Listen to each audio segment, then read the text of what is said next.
हमें पढ़ाया है तो हमारे लिए पैसे खर्च किए हैं, तो इसका मतलब इसलिए नहीं पैसे खर्च किए थे कि पढ़ा लिखा के हमारे बच्चा पकौड़े तले, खिलौने बनाए, कुत्ते पाले। तब भी वफादार होते हैं वो, तो वो वफादादार भी नहीं है। आप मोदी को कुत्ते से तुलना कर रहे हैं, उनसे भी नीचे, उससे भी मैं तो उनसे भी नीचे बोलता हूँ। उससे भी डिजिटल इंडिया की वजह से आज हम रोडों पे आ चुके हैं। अच्छा, डिजिटल इंडिया के विरोध में पहुंचे थे। आपको भी तो याद फकीर आदमी बताते हैं सर आपने। अरे वो तो झोला वाले हैं, वो तो उठा के चल देंगे। वो उन्होंने झोला हमको पहुंचा दिया ना। 10 करोड़ के तो अपना जिस्म बेच के पैसे कमा रही हो आप, तो अपना जिस्म बेच के कमा रही हो पैसे।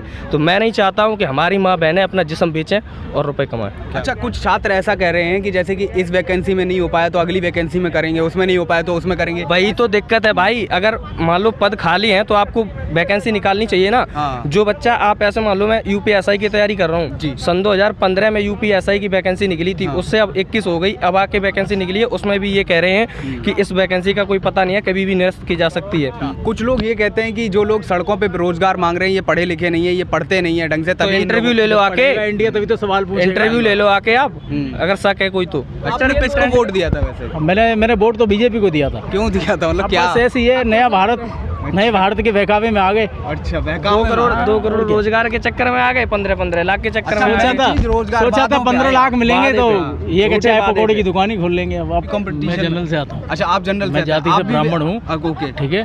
और सबसे पहली बात तो ये है, बीजेपी की पॉलिसी एक अलग तरीके की है। अच्छा, जिस राज्य में चुनाव होता है वहाँ पे हिंदू खतरे में जाता है। सबसे पहली बात तो ये है कि जैसे पाकिस्तान में रहते हो, लोगों को इस तरह से बेवकूफ बनाया, ये लगता है कि 14 के बाद ही हिंदू धर्म आया, उससे पहले हिंदू धर्म था ही नहीं। अच्छा, ये धर्म की अफीम चटा रखी है, इसी में आपस में उलझे रहो। बेरोजगारी खत्म, महंगाई खत्म।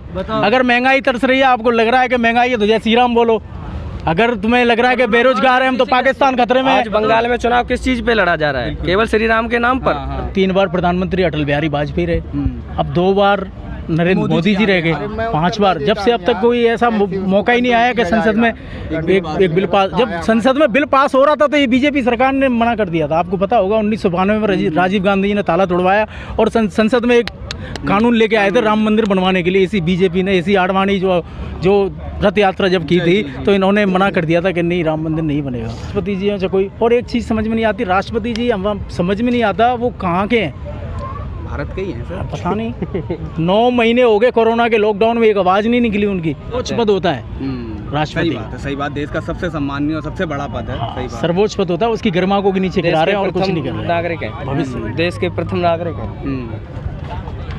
नमस्कार, हमारे चैनल में आप सभी दर्शकों का स्वागत है। गाजीपुर बॉर्डर पर हम लोग हैं। किसान आंदोलन लगातार चल ही रहा है, 100 दिन कंप्लीट कर चुका है। हम इस वीडियो में ये जानना चाहेंगे और आपको बताने का प्रयास करेंगे कि गाजीपुर बॉर्डर पर लोग कहाँ किस राज्य से आए हुए हैं। सर, आप कहाँ से आए हैं? मैं राजस्थान धौलपुर से हूँ। अच्छा, आप राजस्थान धौलपुर से आए। आप कहाँ से? मैं उत्तर प्रदेश मैनपुरी से हूँ। मैनपुरी से। आप कहाँ से? यूपी बुंदेलखंड से। आप कहाँ से? मैं बनारस गाजीपुर जो है बॉर्डर, वो लोग गाजीपुर से हूँ मैं। अच्छा, और यहाँ गाजीपुर में बॉर्डर आया हूँ, जिले गाजीपुर से गाजीपुर बॉर्डर आया। अच्छा, दोनों सेम लगा ना? सेम लगा। तो क्या कुछ कहना चाहेंगे आप? कैसा लग रहा है सरकार में? मजा आ रहा है? अच्छा लग रहा है? सारी चीजें कंप्लीट सारा तेल तो निकाल दिया यार, वो क्या मजा आएगा? अरे क्या बात कर रहे हो सर, उन्होंने तो आत्मनिर्भर भारत बना दिया। तेल निकालने, आत्मनिर्भर हमें नहीं बनना, हम जैसे हैं वैसे ही दे दो। जो हम 5 साल या 7 साल पहले वो तो आत्मनिर्भर बन लें जी। पूरा देश बेच रहे हैं और लोगों को आत्मनिर्भर बनने की बात तो कह रहे हैं ना कि समय की जरूरत है। देश कहाँ बेच दिया उन्होंने सर? प्राइवेट तो कर रहे हैं वो कुछ। कितना समय? अरे भैया, सब प्राइवेट कर दिया है। लोगों के पास जब रोजगार नहीं होगा, जब लोगों के पास पैसे नहीं होंगे, लोग बिजनेस कैसे कर लेंगे?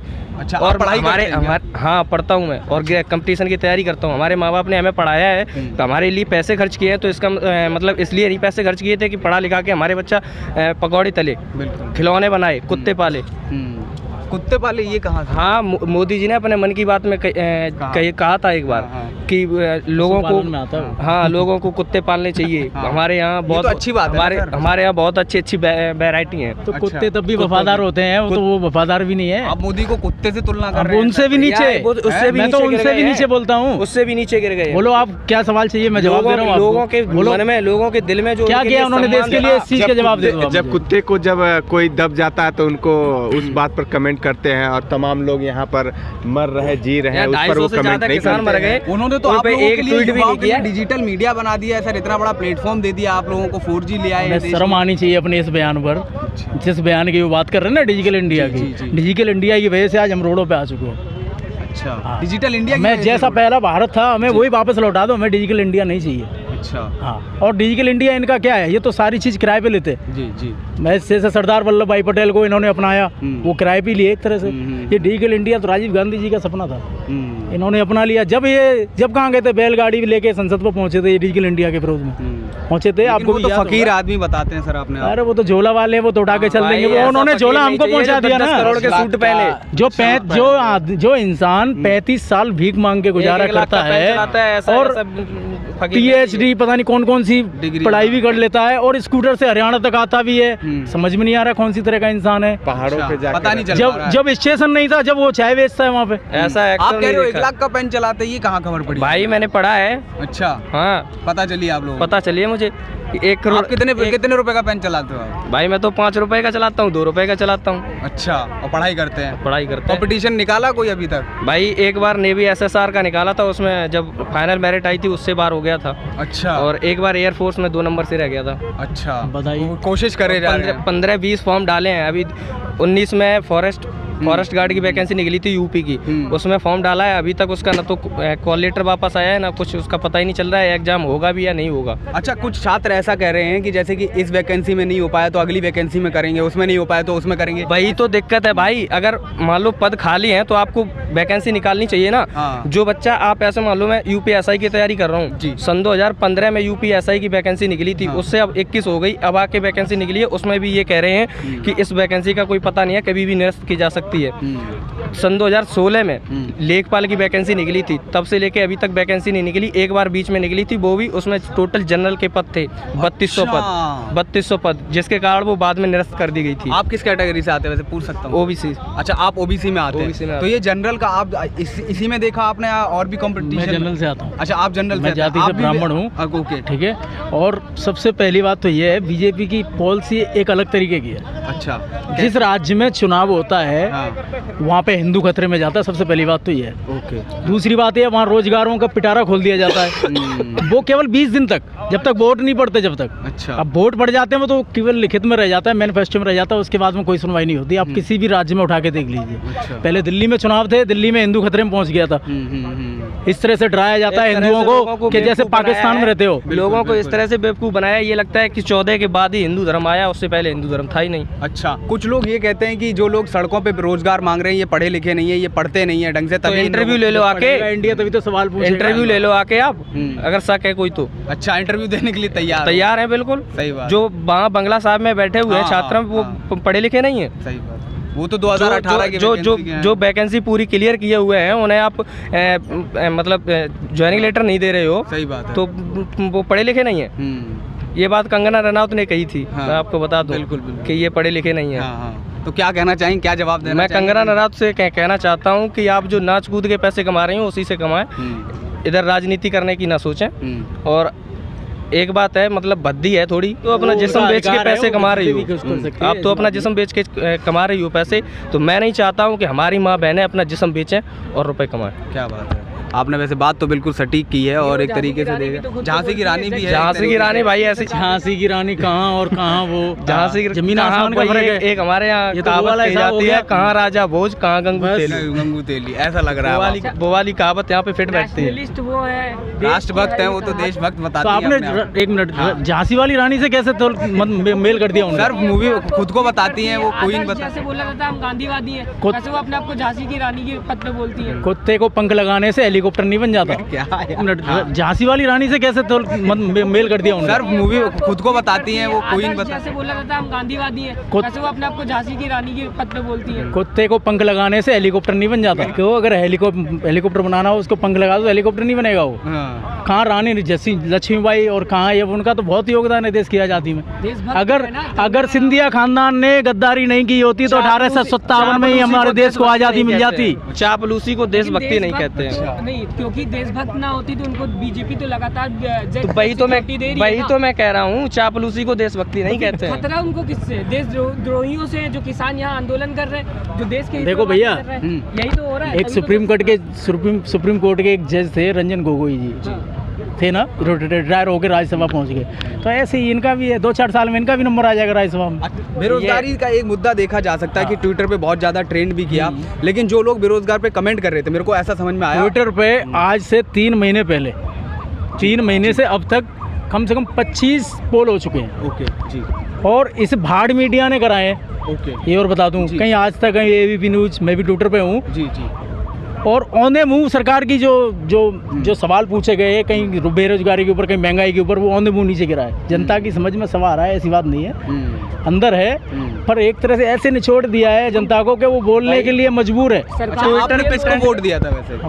मैंने वोट तो बीजेपी को दिया था। क्यों दिया था, मतलब क्या? ऐसी है, नए भारत के बहकावे में आ गए। अच्छा, 2 करोड़ रोजगार के चक्कर में आ गए, 15 लाख के चक्कर में। सोचा था 15 लाख मिलेंगे तो ये कि चाय पकौड़े की दुकान ही खोल लेंगे। अब क्या उन्होंने ये भी नहीं नसीब होने दिया। कम से कम अपना रोजगार तो बढ़ा। दिल्ली में क्यों घूम रहे? किसान आंदोलन का समर्थन है पूरा।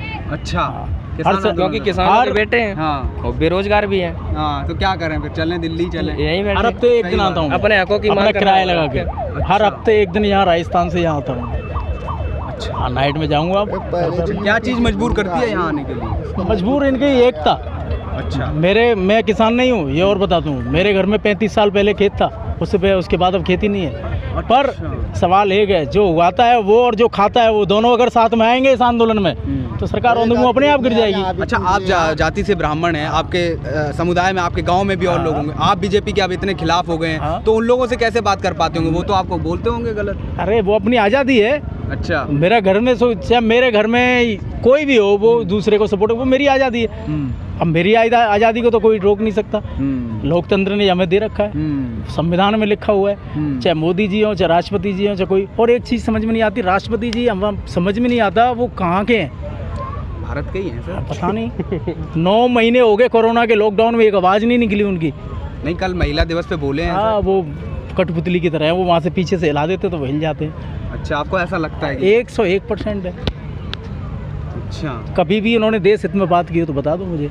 हाँ, मतलब कैसे फ्रंट में तो आते कभी नहीं, मतलब जैसे कलाम साहब आते थे और राष्ट्रपति थे प्रतिभा पाटिल जी थी। कलाम साहब की तो बात नहीं करेंगे, वो एक अलग उनका मतलब लेवल था, उनकी बात अलग तो है। किस तरह के राष्ट्रपति है समझ में नहीं आ। राष्ट्रपति पद को और गरिमा को और गिरा रहे बने हुए, केवल कठपुतली लग रहा है बस। जो भाजपा ने, अगर मतलब मोदी जी ने या गृह मंत्री जी ने जैसा बता दिया वैसा ही सर्वोच्च पद होता है राष्ट्रपति। सही बात, देश का सबसे सम्मानीय और सबसे बड़ा पद है। सही बात, सर्वोच्च पद होता है, उसकी गरिमा को भी नीचे गिरा रहे हैं और कुछ नहीं कर रहे। नागरिक है, भविष्य देश के प्रथम नागरिक है।